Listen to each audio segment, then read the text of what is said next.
Okay, magandang araw, nandito tayo sa Tanawan. Magagawin tayong Gen 1 Mazda 323. Ito si Pasmay Peregrina, siya yung mayari. Yan. Ito yung ginagawa natin ngayon. Medyo big time yung ating customer ngayon. Daming sasakyan, no? Ayan, no?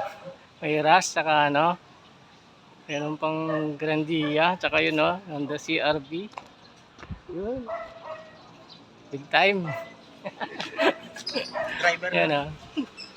Kaya yung mga ano, doon nakakapagtaka. Kahit marami siyang sasakyan, hindi niya mabitaw-bitawan yung Mazda 323. Sa mga nakakilala ng Mazda 323, sila lang talagang nakakalam kung bakit hindi mabitaw-bitawan yung Mazda 323. Nalalabas lang kasi nito sa talyer. Oo. Anong ginawa sa talyer? Dati kasi nagka-problema to nung pinapinturahan ko. Na-stuck kasi sa pinturahan, tapos nagkaganyan na. Tapos ang ginawa ko, sabi daw, matapos sa pinturahan, binabato ng gasolina. May mga tubig-tubig, tsaka ano. Tapos yun, top overhaul pagdating sa mekaniko. Oo. Tapos yun, isang araw lang ito lumabas, pero ganyan pa rin yung carb. Akala ko natenga. Natingin siya. Matagal na kasi siguro mga isang taon at kalahati wala siyang puro Isang taon puro kalahati. talyer ang niya. Na nandito lang sa... Kasi once nung pinapinturahan ko, umalis kasi ako Ah? Na-stuck siya. Pagbalik ko, So ang issue niya ngayon, parang Yan na nakasagad Pag binabaan mo, di meron siya. start. Pag start niya, walang minor. Tapos pagka inercon ko, medyo mataas ang minor siya. Problema ngayon, pag umabanti ka at nag-release ka, biglang diretso patay siya.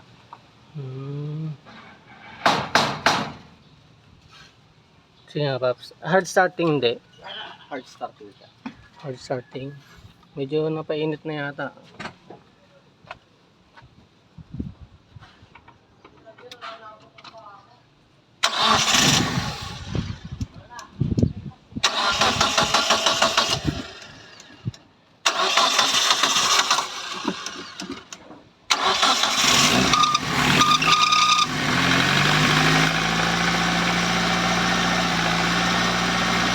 Bitawan mo nga, Paps.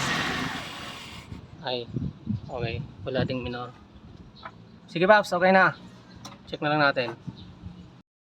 Yung gagawin,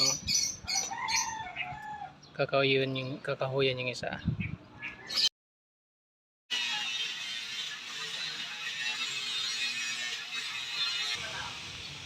Okay.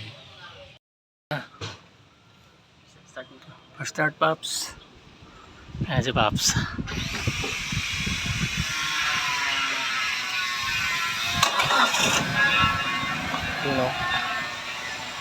One click i-adjust ko lang tong i-adjust ko lang yung minor, pero one click siya. Okay na. Test na. Ayan si Paps big time. Ayan si CR-V ayos. Punta lang kami doon sa medyo malayo. Yun. Medyo backyard.